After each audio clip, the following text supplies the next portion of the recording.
How you doing? I'm David Sanchezi, and I'm here to talk about the news of the day. Actually, I'm not going to do a news segment today. What I want to do is show you Larry Elder went on to TMZ and how he destroyed the two hosts there, which is Harry Levin and Charles. I'm not even sure how to say his last name, but they call him Charles on the show.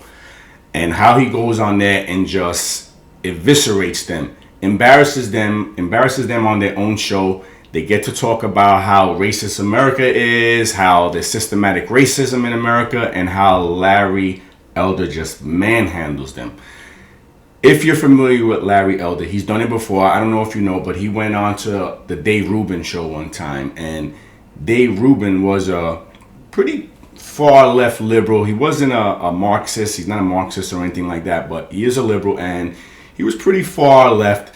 And Larry Elder goes on to his show and does the same thing to him and really forces Dave Rubin to look at his thought process and actually changes Dave Rubin into what he is today, which is more like a moderate in the middle. Not far left, definitely not hard liberal, but more moderate now. And you watch him and he even is more towards the conservative side now because Larry Elder schooled him. And he says it. He says the reason why he was able to change and had to reevaluate how he thinks is because the way Larry Elder came on his show and really made him rethink how he thought. So it was interesting. He got red pilled by Larry Elder. So I want you to watch this and just see how Larry Elder hits them with statistics, hits them with facts, and they don't know what to say other than, of course, their fallback is just on emotions. But take a look at this and watch this by Larry Elder. And he feels has been better for African Americans than anybody except possibly Abraham Lincoln. And he's trying to paint a fairly rosy picture of what it's like for black people in America under his tutelage. So how do you square the two? This man is doing something about the economy before the coronavirus pandemic, historically low unemployment. The man has signed the First Step Act, which allowed something like 5,000 mostly black men to have their sentences reconsidered and reduced an average of about 75 months. He's also spent more money on enterprise zones. He's put funding on HBCUs for the first time over a period of 10 years. No one's ever done that before. The president is also saying that there is no systemic racism in America. There is no systemic racism in policing. There you go. They say something about President Trump. They call him racist. Larry Elder debunks it because he goes on what President Trump has done, goes by his actions and tells him, breaks down everything that he's done for the black community. These guys go back and say he's racist because of something he says, or something that he says there is no systemic racism, and Larry Elder just kills him. And there isn't. Okay. All right. There is no evidence of systemic racism whatsoever. In fact, the evidence shows the opposite. I was just about ready to say there's a black Harvard professor named Roland Fryer who assumed, just as you did, that the police were killing blacks just because they were black. He did a study. Not only did he not find it, he found out, which tracked other studies, the police are more hesitant, more reluctant to pull the trigger on a black suspect than on a white suspect. And it's common sense because of people like people in the media who immediately assume that a cop is doing something racist or motivated because the victim is black. They're afraid to shoot a black person much greater than they are afraid to shoot a white person. Larry, you're from Los Angeles, and you know what happened with the Rampart Division. It was an incredible scandal where they were going into the inner city and they were setting people up and planting drugs and doing all this stuff. I mean, this has been going on for a long time. All right, so Harry Levin goes into an incident of corrupt cops. Doesn't prove racism.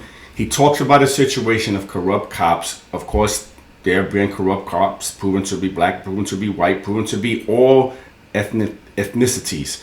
So again, he fails on proving his point if you listen to this. Harvey, 20 years ago, from 1992 to 2002, Los Angeles had back-to-back black police chiefs, even during the O.J. Simpson case. And what happened? But that doesn't mean you can go away, Larry. You can't look at a black police chief and say, therefore, there isn't systemic racism. Right. We had a black president. Is there no racism in America? You see how he changed it? They went from systemic racism to racism. So what are we talking about here? Systemic racism or racism? And here Larry Elder puts him in his place. So then, Larry, I mean, come on. First you said systemic racism, now you're saying racism. Which one do you want? No, I'm saying there's no evidence. There's no evidence whatsoever of systemic racism. I ask you to prove it. A cop watching somebody run away, a black man run away, shooting him and killing him. A guy walking into a convenience store, shooting him and killing him. Larry, we've seen this. Okay, here's the thing, Larry. I hear what you're saying about the studies. Harvey, let me try it this way. There are 50 million police-civilian interactions every single year. Kills them here. Out of that 50 million, there are 11 million arrests. Out of that 11 million arrests, 60,000 officers are assaulted. Out of all of that, 1,000 civilians are killed. Half of them are white, 250 of them were black. Almost all of them were resisting with a weapon or resisting violently. When you get down to unarmed black men being shot by white cops, you're talking about less than 4% of the total. And unarmed does not mean not dangerous. Michael Brown was unarmed, but he was reasonably perceived as dangerous. It is rare, Harvey, you guys are exaggerating this. When a white person gets killed by a cop, nobody gives a damn. When a black person gets killed by a cop, people are out in the streets. And in Now, I want to hit upon that part Larry talks about. He talks about how unarmed whites and unarmed blacks are killed, right? So I want to hit on this part real quick. This is where the mainstream media, the lamestream media, the liars in the Democrat Party try to muddy the waters. They always try to throw out how many unarmed blacks were killed. And of course, Larry Elder kills them and says, well, just because you're unarmed does not mean you're not a danger. So if we go there, this is for 2020 right here. How many unarmed blacks were killed by the police last year? The number is 9. How many unarmed whites were killed last year by the police? The number is 19. So let me ask you, if 9 unarmed blacks were killed and 19 unarmed whites were killed, what is that saying? That totally debunks the narrative. So what it is I guarantee you, we know probably the majority of those unarmed black people who were killed because it'll be nonstop 24-hour coverage. But yet, if you ask anyone, ask your friend, ask your neighbor, ask your cousin that you're at the dinner table with, your sister you're at the dinner table with, that's arguing with you about how the system is racist and how unarmed blacks are killed. When you have 19 unarmed whites, how come we don't know the name of one? Can you name one unarmed white male that was killed in the last 3 years? No. And why is that? Because it doesn't separate us. There's no money in there and there's no hate in that. You see? It doesn't mean that the unarmed blacks or the unarmed whites were killed any less or means any less. It's just that the media doesn't care, that it's not any less important. And again, just because you're unarmed does not mean you're not a danger to the police. So take a look at that. Next time you tell them, say, name one white male white person within the last 3 years that was killed. But I bet you they could run off all the names of the black people who were killed because that sells. This is what the media wants to keep us separated, and it's just not true. It's all a lie. It's all everything to keep us separated, because if we're separated, we, black and white, cannot unite against these corrupt politicians, and that's what this all boils down to. Okay, this little statistic here will probably clear the air why blacks are killed, maybe at a little bit of higher percentage, even though more whites are killed by police, but it'll show because blacks are involved in a higher homicide rate than whites.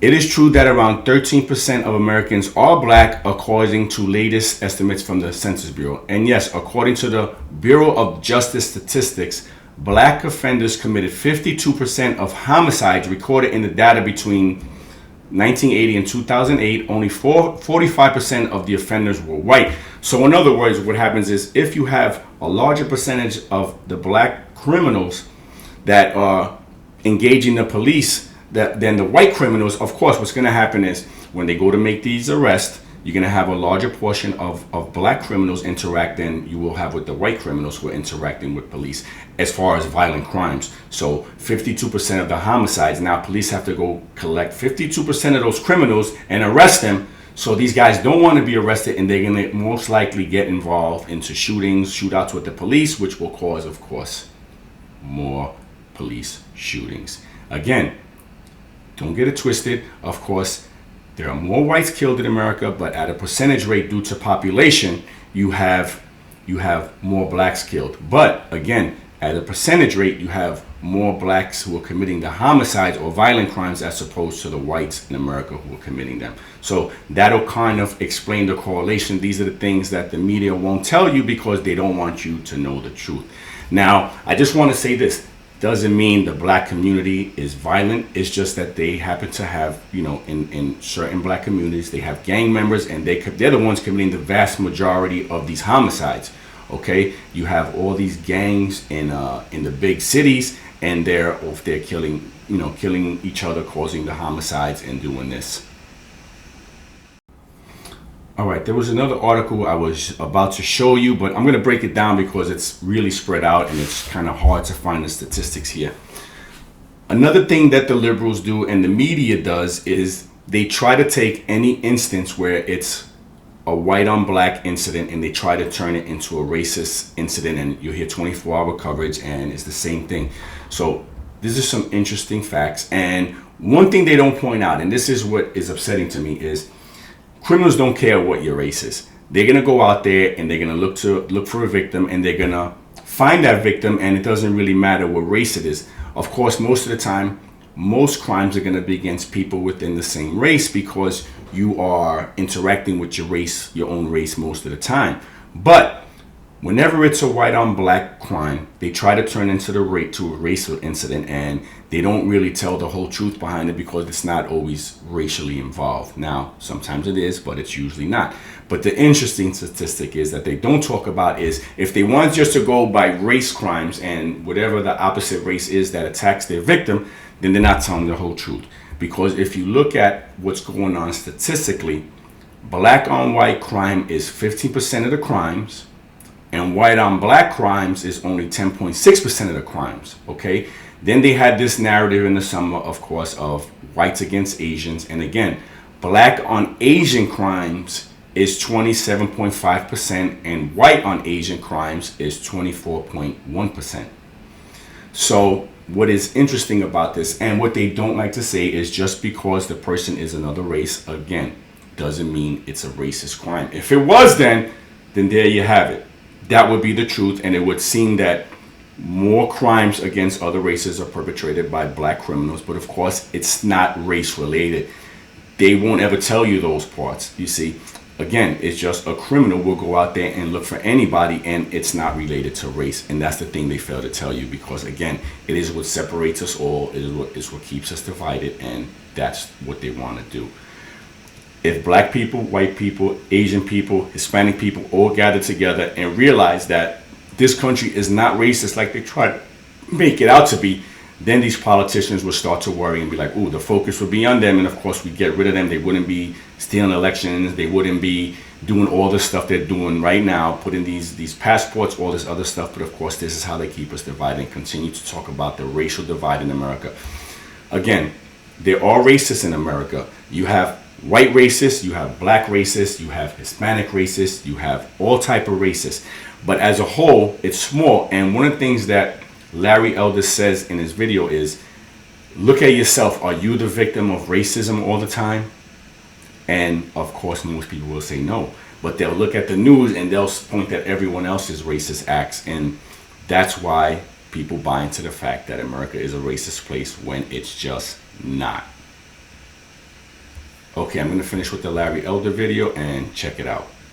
Philadelphia, you're talking about a city where the captain of the city council is black. Almost every single member of city council is a Democrat. They've had black mayors. The police chief is a black female, and you're still talking about systemic racism. It's ridiculous. You ought to be ashamed of yourself, really.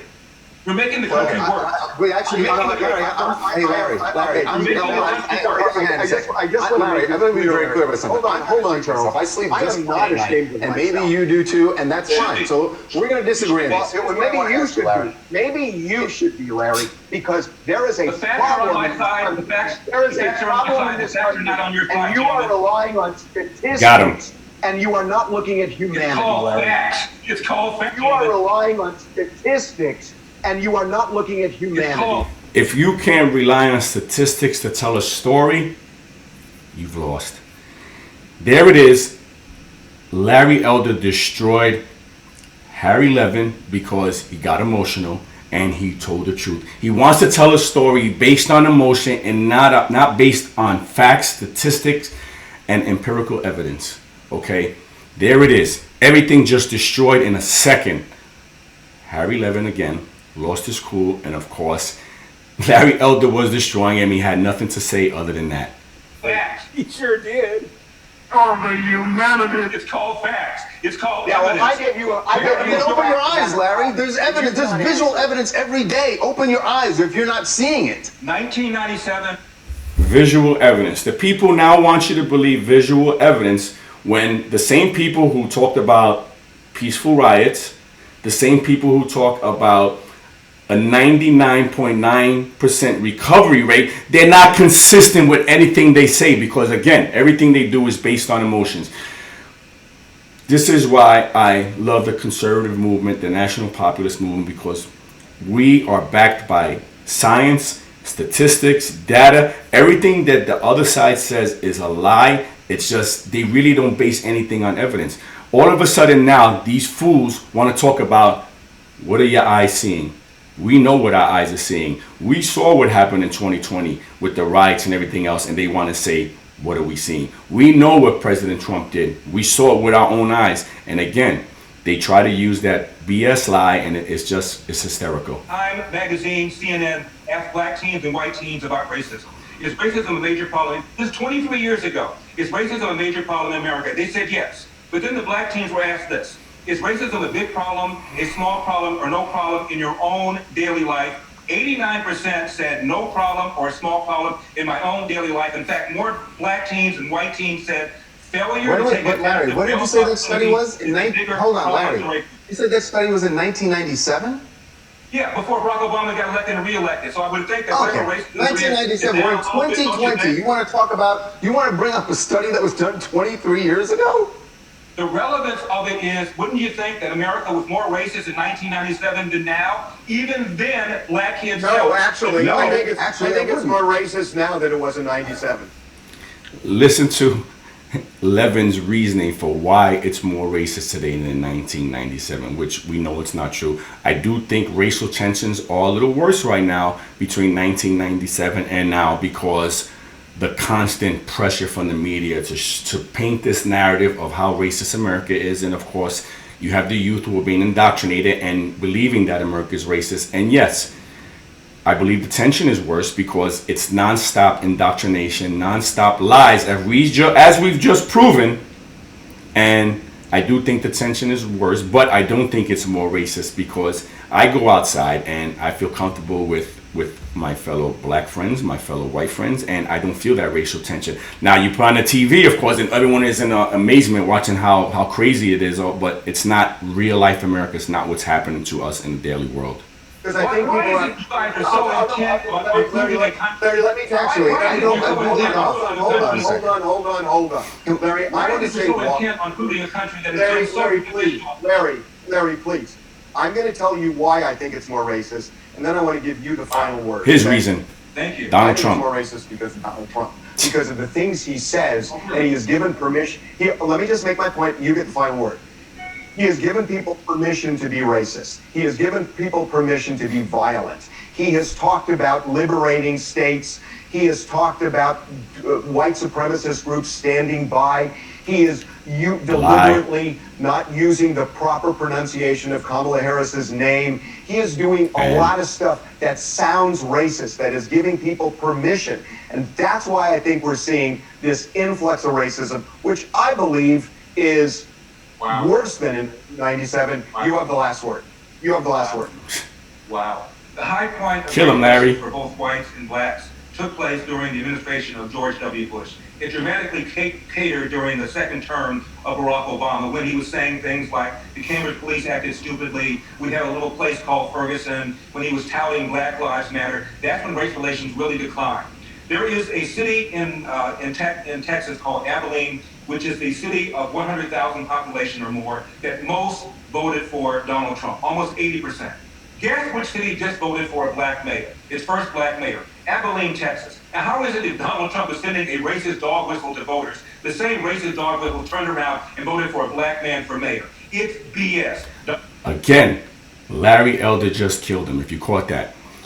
A county that voted over 20% in favor of Trump just went and voted for their first black mayor. Similar to what happened in Virginia. Just recently, you had the first lieutenant governor, who's a black female. She's awesome, was just voted in.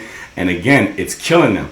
It's killing. Everything they say is a lie. And it's just frustrating to hear this stuff. But you have great soldiers, because that's what I call Larry Elder. He's a soldier for America. He's a digital warrior. He's out there on the front lines every day fighting these lunatic leftists, as you see, the lunatics. And he wins. He beats them every time he goes out there. They can never, ever beat Larry Elder. Larry Elder is a warrior. Trump has done a great deal for black people, most especially the economy. Secondly, supporting choice in school. Thirdly, doing something about the competition posed by illegal aliens. That's good enough for me. The rest of it to me is just white noise, pardon the expression. Okay. Anyway, it ends there, and I just want to leave it at this. We, the people, have to start to look at what they're doing. You're not going to be able to convince everybody, but you got to show people who are on the fence, who really don't understand what's going on. Videos like this with Larry Elder destroying this liberal narrative, because facts are facts. You know, emotions do not trump facts, and this is what we're fighting against. We're fighting against emotions.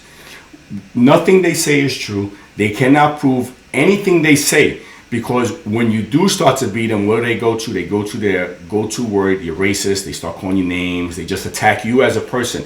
They can never attack the issue. There's almost no issue that I look at that anyone on the left is right about. Nothing they can beat you on when you sit there and you have the debate with them. And it's sad, because what they do is they follow what these professors are telling them. They follow what the news media is telling them. And we now know that nothing they say is true. So anyway, I think this is a great video. You could show your friends, people who really don't want to believe the truth right here, that even himself, Harry Levin, kills his own argument when he says, you're just using statistics. Statistics are the truth, man. You know, they can never use statistics for anything they do, because it's all a lie. It's sad when you live in a world that is just one big lie. And this is what these people who are liberal, who are far leftists, live in a bubble. And it's sad, because they don't live in the world that mainstream America, people like us, live in, who know that everything they say is false. Even when destroyed, they can't admit it. They can't. And that's why I give Dave Rubin a lot of credit, because after Larry Elder went onto a show, you could look for it online and see how Larry Elder went with the same argument against David Rubin, and it changed him. He was like, wow, I basically have been following a lie and I don't know the truth. Now, there's a lot of great people out there in America, and they're black, they're white, and we have to stop fighting with each other. We can't let these people dictate our hatred or our feelings towards one another, because you go outside and people in general are just friendly, and it doesn't matter if they're black, they'll help you. It doesn't matter if they're white, they'll help you. And we have to conquer this BS narrative that we're all Americans. We're all Americans, and we have to love each other for who we are. Anyway, thanks for watching. God bless America. God bless all of you. And of course, God bless Larry Elder, who's out there on the front lines fighting this fight of hatred of our fellow American. Thank you, Larry, and see you later.